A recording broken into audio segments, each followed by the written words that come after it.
Hello, welcome to Mike's Max Podcast. I'm your host, Mike Pashota, and a happy Friday to you. We are coming off a Mets sweep of the Washington Nationals. Very excited. Mets are over 500, going into a series now against the Rockies. Side note, I'm going to be at the game on Saturday with my parents, taking my dad. This is a late Father's Day gift. And gonna have some fun. Hopefully, going to the game. That'll be a good game. We're hoping. We don't have the best track record when it goes to going to see Met games, so we're hoping this is going to be something of a pleasant outing. And my dad could definitely use a win going to one of these games every once in a while.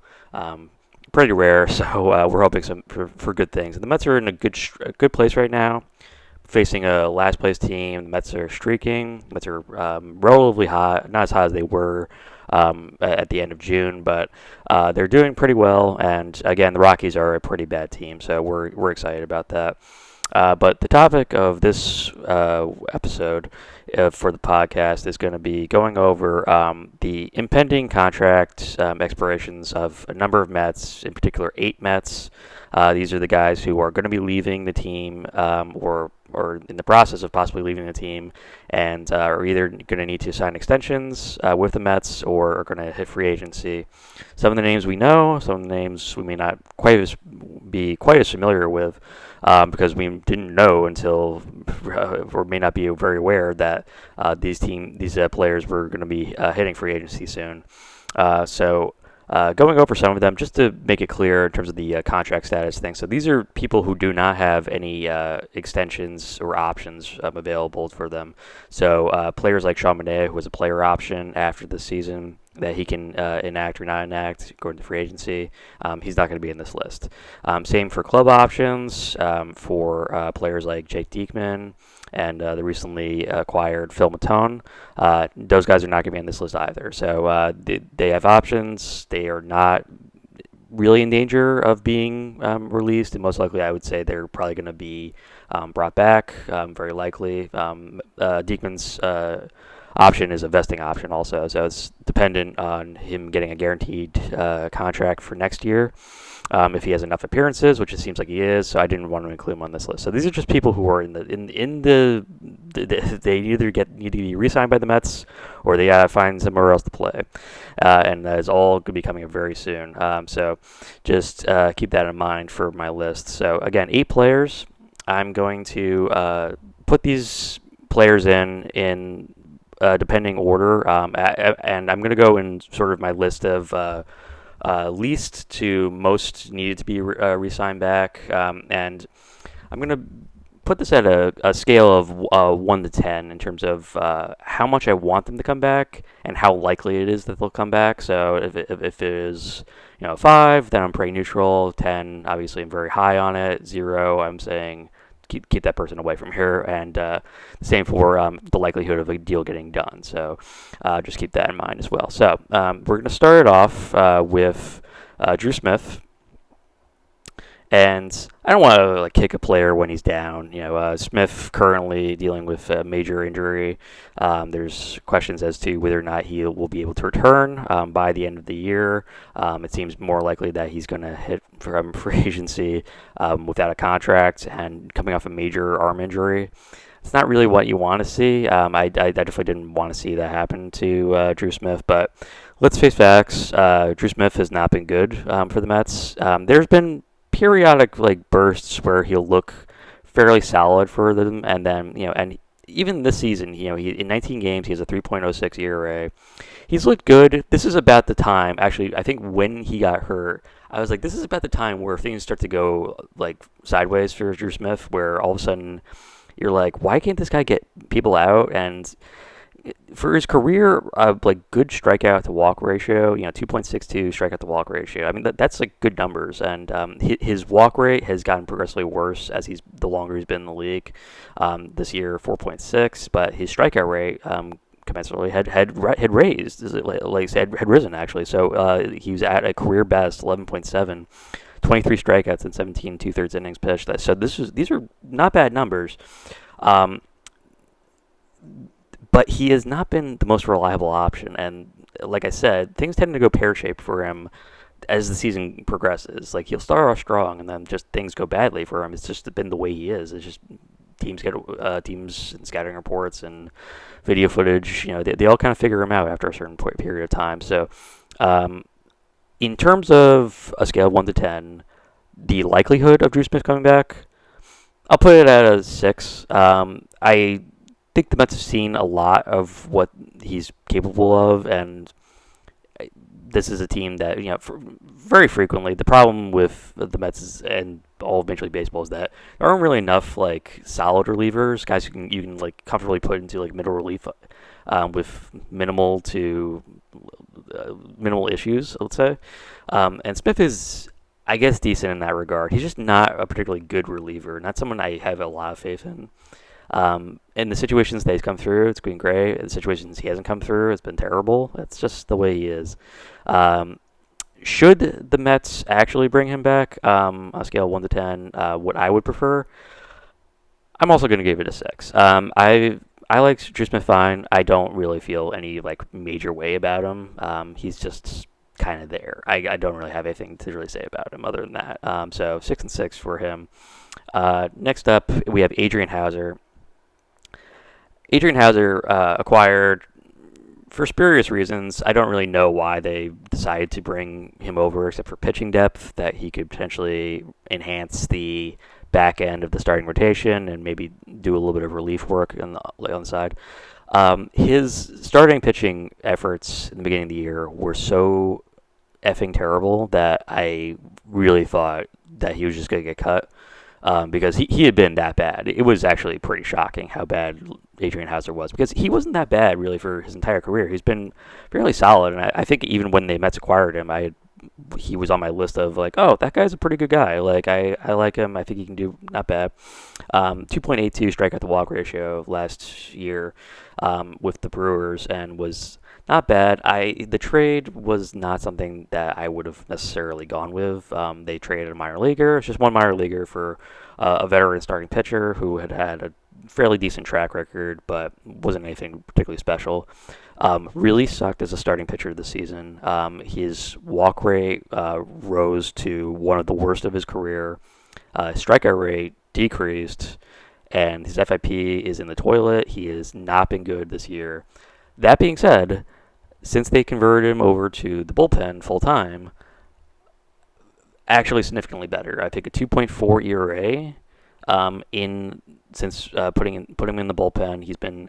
Hasn't had a ton of appearances. They've mostly been using him for long relief duty in situations where they need to kind of spell a starter who came out early. They'll send Houser in, and Houser can kind of keep it together for about 3 innings, and that's been after that's kind of the problem for him as a starting pitcher. But as a reliever, it's been pretty successful for him. The likelihood of him coming back, I'm going to put it at a 4. I don't really see it happening. I don't know why they actually acquired him, other than I guess that I'm going to assume that the Mets front office was familiar with him because of his time in Milwaukee, and of course, that's where Stern had come from. So we're going to say that's maybe the reason why he was brought over. Is just that, we know him. He's a perfectly solid guy. It's not too expensive. We got him on the last year of his contract, so we can get him for just like one minor leaguer. Do it. Why not?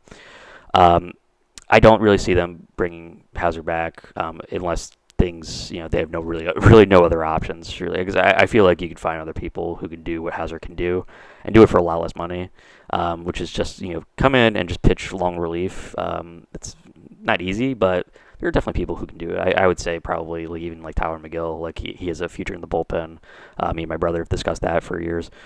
So that's been a situation where I think you can definitely replace Adrian Houser. So I don't think they're going to bring him back. As 4, I would say only if things really go badly for the Mets in the offseason where they just don't have any other options.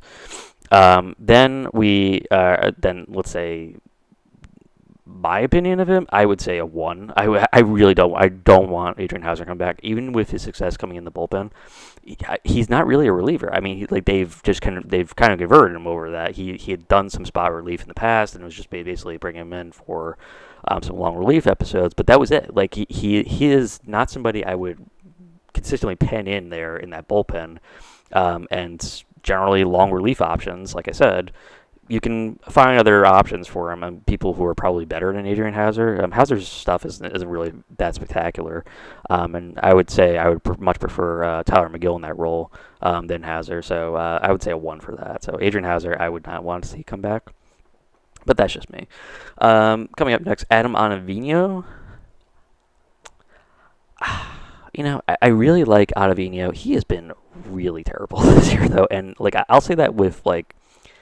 He just struck out 3 in his last appearance, but still gave up a hit and a walk. It's just he's run out of steam officially, which was in 2022. He was a revelation. People were like shocked that like, whoa, he's actually still got something to him. He like there's still some grease on these wheels. We're excited for it. Everything has come off at this point. He is just not as good as he was 2 years ago, and he's an aging reliever. They tend to slow down as the years go by, but it's been pretty dispiriting to watch. I just seeing him just struggle like he has been. It's just been really just tough to see. And the 4.89 ERA bad. His strikeout rate has been terrific actually. This is the best he's looked in a number of years since I think when he was on the Yankees. But this is. What we're seeing with him is just a walk rate that is sort of average, home run rate sort of average, hit rate sort of average. The FIP shows he's kind of getting hosed. It's a little bit of a bad luck with it. He's just FIP 3.60 to his 4.89 ERA, but he's still giving up some runs. Like, he's still being put in situations. Part of it is just that he's coming in when other relievers are sucking, and that he's just getting tagged with these extra earned runs. But it's sort of it is his job to sort of calm things down at that point, and they're counting on him to be more of a consistent eighth inning option, particularly with all the injuries that the Mets bullpen has been accruing. He's not had it this year. It's been sad to see. Should they bring him back? Likelihood of that, I would say. I wasn't totally sure they were going to bring him back this year for this season. I'll put it at a 5 because I feel like they've kind of he's been here long enough. It's been 3 seasons. I think he's comfortable pitching in New York. I just think he's starting to wear down during this period of time in his career. And that's you're gonna see at a guy who at his age, he's over 38 years old now at this point. He's starting to wear down. The velocity not quite there as much, and gets by with his off-speed stuff. But there are times he just doesn't have it on the mound, and it's been more often than not, which has been unfortunate. But would I prefer to see him back? I'll put it at a 7. I like Ottavino. He's not been good this year, but I just don't know what other options that they're going to have totally. And it has to be said, there is something to pitching in New York, and the fact that his ERA is unsightly, but it isn't totally his fault, makes me think that I would definitely like to see him come back, but who's to say? I don't think it's very likely, but I could definitely see a scenario where they just come back and just say, we'll give you one more year, why not? And it might very well be the last year of his career. Who knows? But for me, I would put it at a 7. Yeah, I feel like I would like to see him come back. Next up, we have just to recap. So we had Smith, Hauser, Ottavino, and I'm doing these in an order of the level of importance of these players coming back. Jose Quintana. Let me just skip ahead and just say, so the likelihood of him coming back, I put it at a 5 because for a starting pitcher, he's solid. I mean, there's really nothing too memorable about Quintana, other than the fact that I guess he's just like like his last name ends in a Q. I guess that's very memorable, but I just don't know what exactly he's doing that's any better than anybody else on that team. And if I was gonna pick someone that would be like, I hope they trade that guy, it would be him. I do not want to see Quintana come back. I really, really don't. I'm going to put that at a 2 out of 10 of would I preferred he come back? No, I would really not. His pitching, when he has it, when he's got his pitches working, when he's locating everything, he's okay to watch. He's not particularly fun to watch. It's just a lot of like trying to put it on the corners, put it on over here, just really feeling out, like making sure that he's not getting anything over the play, or else he's going to get crushed. And it's just really dispiriting to watch. It's something no one really cares to like particularly see. It's just a pitcher just consistently working the corners and it not happening, and you just keep getting these 3-2 counts over and over and over again until finally he's thrown 99 pitches, and we're barely through the fifth inning. Like it's just like you haven't done anything for this team really at that point. He is thrown. I had to check this. I was like, that's not possible. Really, is it really the case? He has thrown 96 innings pitched this year in 18 starts. Like it's just like. That's insane. Like he's barely getting through any of these games. He's just not putting himself in a position to win ever. He has 9 decisions on the season in 18 starts. So half the time he's getting a decision, half the time he isn't, which means that he's not getting through any of these innings, any of these games really. He's not been terrible, I'll say, but it's just been one of those situations where I just don't want to see him come back. I really don't. I just do not want to see him come back. I don't want to see a pitcher just do that over and over again. It's really agonizing to watch. I generally skip starts for him because I'm not going to watch that. I have things to do. I'm sorry. I can't watch him pitch like that. It's just really, it's sad and unfortunate. I don't like it. And his strikeout rate, his dips, incredibly low. I mean, like he's nowhere near the pitcher that he was a few years ago. 6.6 strikeouts, 2.15 strikeout per walk ratio. So he's not been terrible, but the FIP, I mean, really ugly, 4.72. I mean, like this is just he is not doing really anything for this team, and they're often bailing him out. With coming from behind, or the offense gives him enough production that he can do his 5 innings throwing 100 pitches and get a decision for it. It's just been really underwhelming, and I don't want to see him come back. So yeah, I'll put him at a 1, or what did I say, 2? Yeah, I'll stick with a 2 because I'm like, okay, like if they're like nothing else works out for them, sure, bring him back, make him the 5th starter, whatever, but. Yeah, I would really prefer that he not come back. So, moving on to the next person, and so we're halfway through it. So that was 8, 7, 6, 5. So these are the final 4 that we have, and all 4 of these guys, I'll say right off the bat, I would like them to come back. Number 4, Harrison Bader, and Harrison Bader, I've really loved watching this season. He's been incredibly fun to watch, actually. And I don't think I would like him so much, but I do. I actually really like him. He's a great teammate, it seems like. Great clubhouse guy. We all know about his longtime friendship with Pete Alonso, going back to their Florida days in college, and it's been really cool to see him just kind of mesh into this team, and it honestly it feels like he's been there for years. That's how I'm like, wow, that guy just fit in perfectly. He plays a really good center field, not as good as he used to be. I mean, he's reached an age now where the defense is going to slip a little bit as the years go by. He just turned 30 a few weeks ago, so we're anticipating that this is the back end of his career. He's going to probably want something in a multi-year deal to kind of make himself a little bit more comfortable. I don't know if he'll get that, but I would not be opposed to him getting a 3-year $30 million deal. Like that would be perfectly fine for me. I don't know if he would take it, but I would like it if they kind of put a little bow on him because he's been good. I like him. I think he's been really solid for this team. He's batting 275 on the year.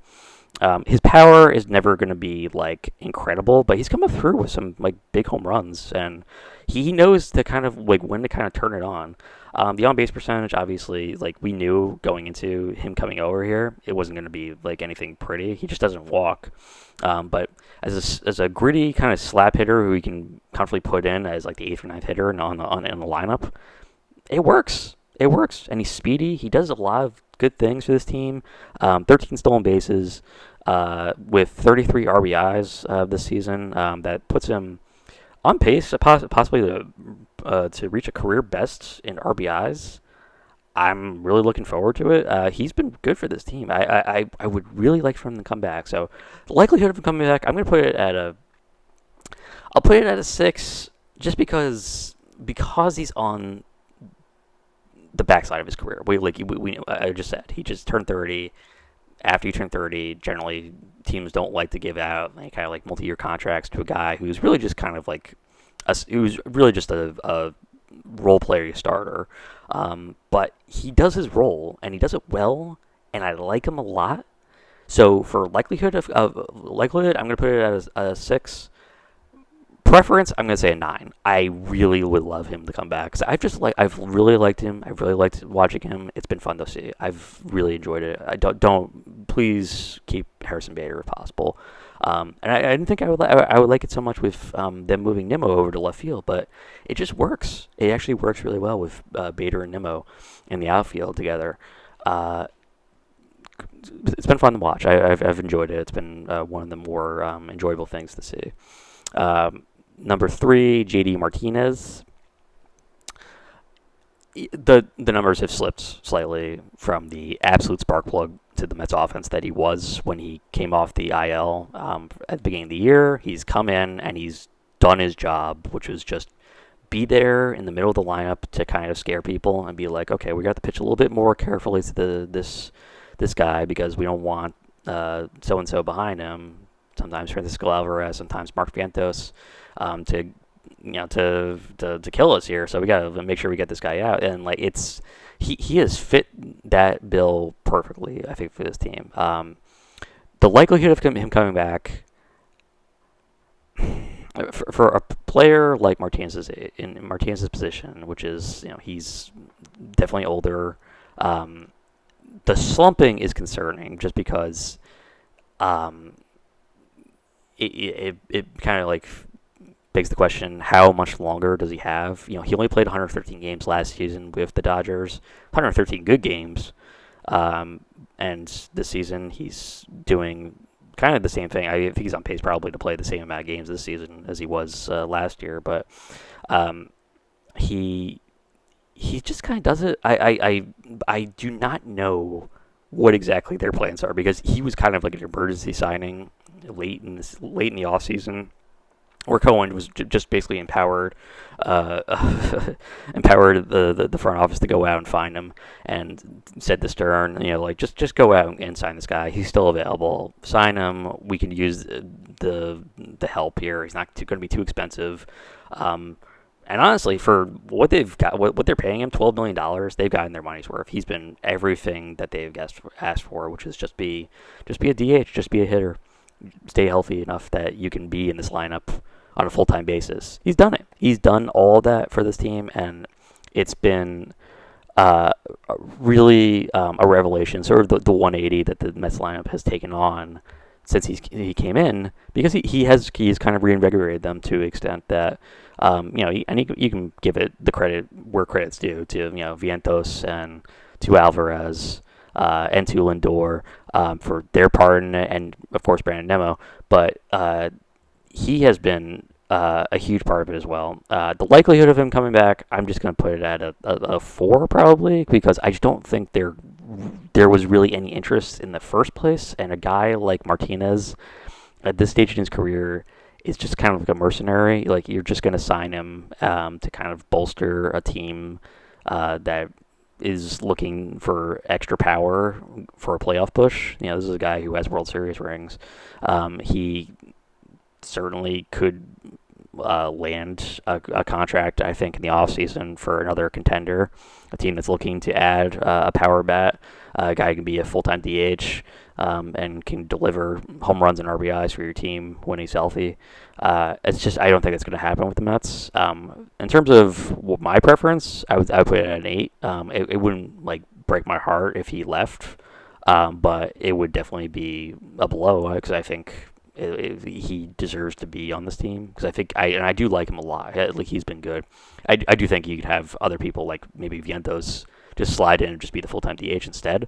But let's see how that kind of goes. That how it plays out.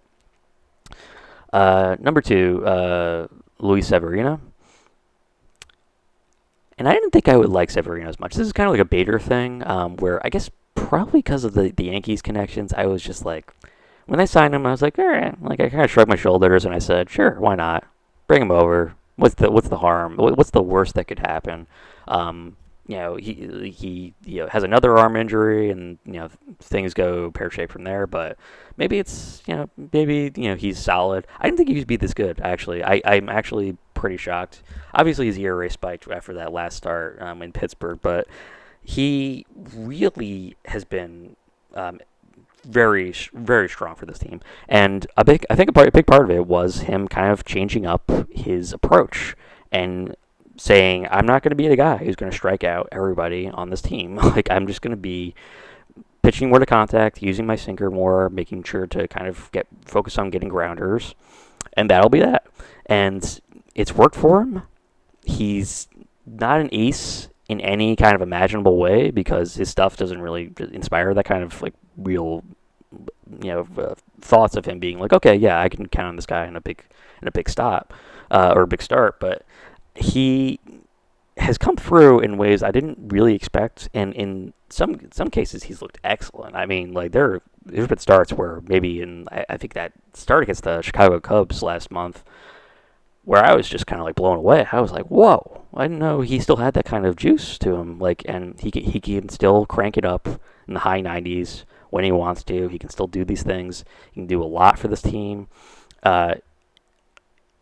In terms of the likelihood of him coming back, I would put it at an 8. I think they took a flyer on him and it worked out really well. And if they don't trade him at before the deadline, I could see him maybe offering an extension to him and potentially re-signing him before the offseason, or maybe even in the offseason. I'm not sure, but I can see it happening. I could see him definitely being here. I think he likes being in New York.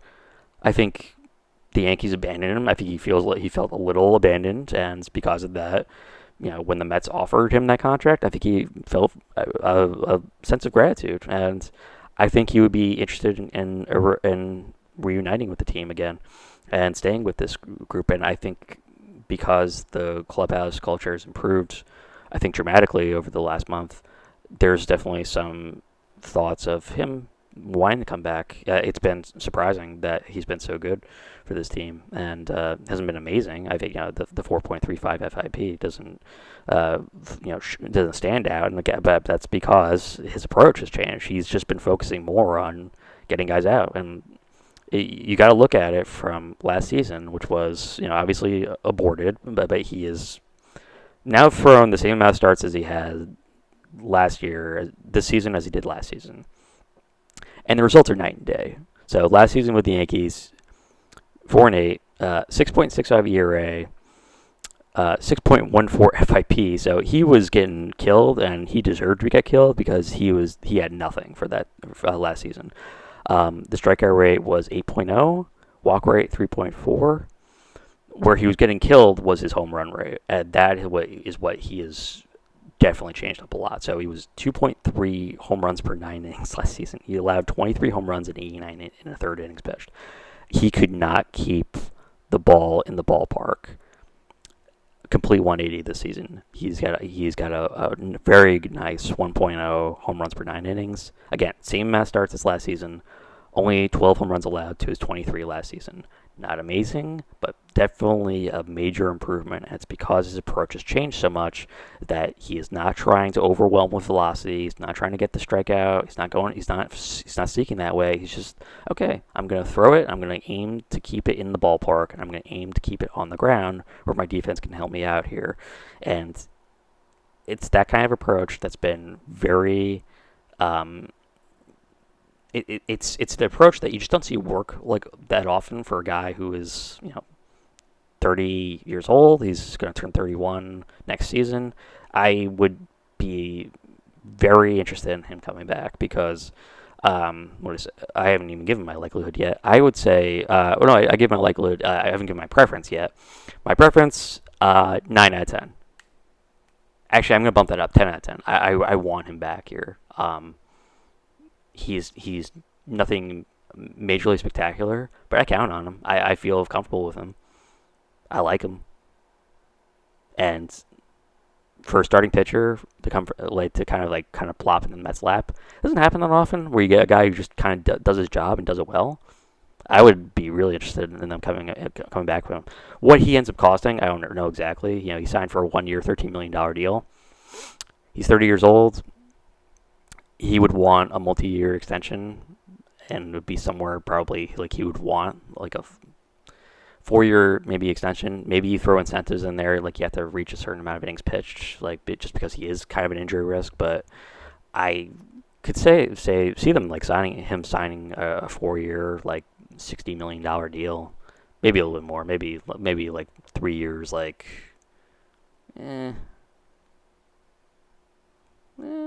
let's say like 4 years, like $75 million, maybe. Like I could see it happening. I could see them making an extension like that. It depends on how well he finishes out the year, but and if he stays healthy. But he has been very impressive. I've been very appreciative of how good he's looked. So kudos to Luis Severino. Let's bring him back over.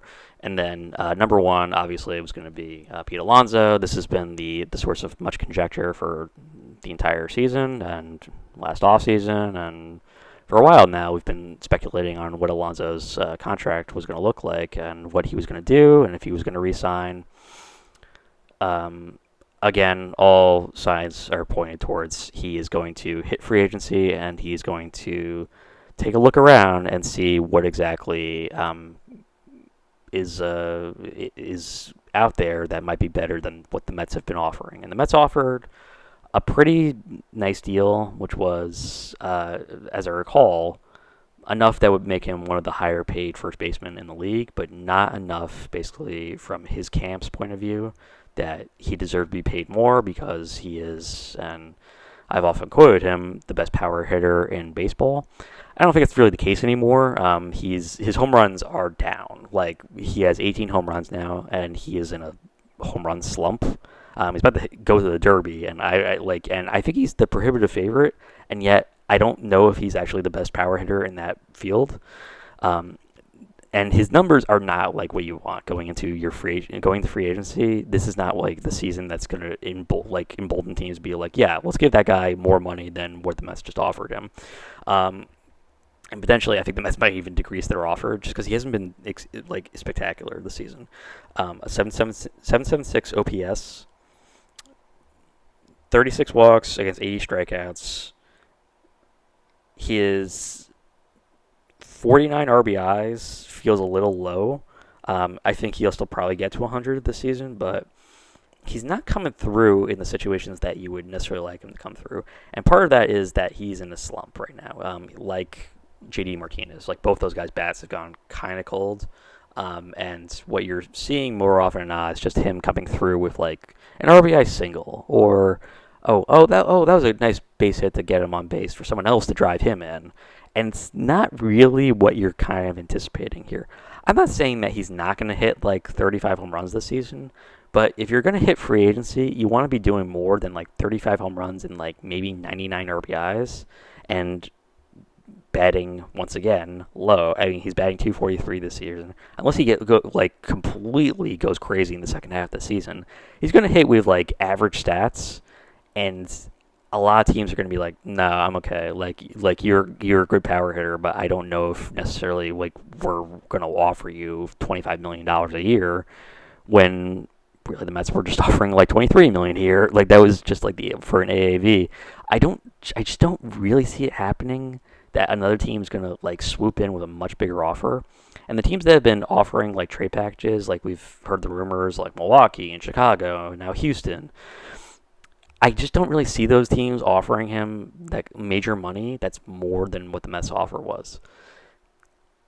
He just isn't that kind of player. I just don't think of him that way. He's just decreased in terms of his abilities every year. He's gotten worse, and it's not something I from the Mets point of view, I can see it. Like they're like, you're not getting better. Like you've gotten worse. Like so, what are we paying for here? Like the bad, the past here. Why are we offering you so much money when your results really offer, I would think, 22 or 23 million dollars a year, not the 25, 26 that you're speculated to try to get.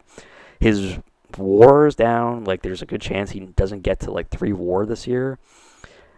His peak was his rookie year. He has not approached that level ever again since that point. And you can make a really solid case that he will never reach those highs again, no matter where he goes. And where he is right now is a beloved fan favorite who everybody loves, even in what has been sort of a middling average season for Pete. Met fans are still like, re-sign him, bring him back, pay him $22 million a year. What else are, like, we don't have better options out there. Why not? Like, are we going to put Mark Vientos out there? You could, but wouldn't you rather have Vientos and Alonso? Sure, absolutely. I think his ultimate goal, in terms of the likelihood of him coming back, I will put it at an 8 because I just think it happens. There's certainly teams that are going to try and like match the Mets offer. I think that's possible. Is a team going to offer more than that? I just don't think so. I don't think it happens. And obviously my preference is going to be 10 out of 10 because I think they should keep him in a Met uniform. And I think they should keep him in there for the remainder of his career because I want to see someone, break these records finally that have been there forever because they can't keep anybody on the team for any amount of time. 210 home runs in 5+ seasons. This is his 6th season in the big leagues. 210 home runs, 547 career RBIs. Unfortunately, just like a 250 career hitter, and the OPS doesn't say that he's a much better player than that. He's just a good power hitter. He's not an amazing player.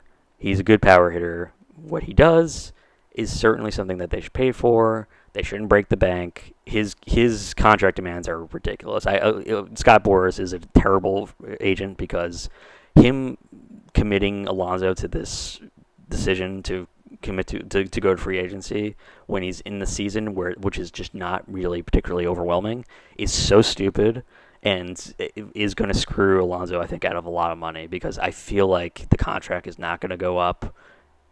It may even go down. There's a good chance that like teams are going to be like, no, I'm not really interested. Sorry, let's just move on from here.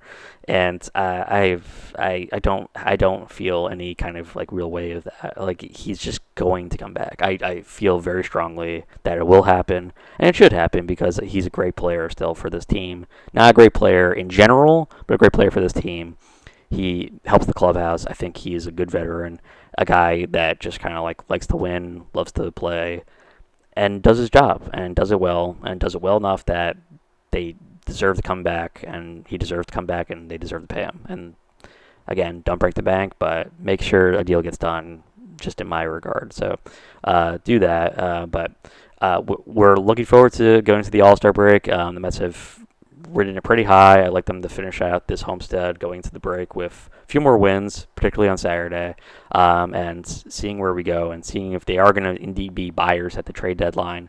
Definitely another storyline to watch, so look forward to that. And I think I'll be doing another podcast over the All-Star break, just going over what the Mets have done and grading them on their performance thus far this season. So look forward to that. Thank you for listening to the Mike Spence Podcast. Please be sure to follow us on Spotify and subscribe to our YouTube channel as well. Finally, please also follow the podcast Twitter, which is Mike Spence Pod, all one word. Appreciate your time and have a wonderful rest of your day or evening. Let's go, Mets.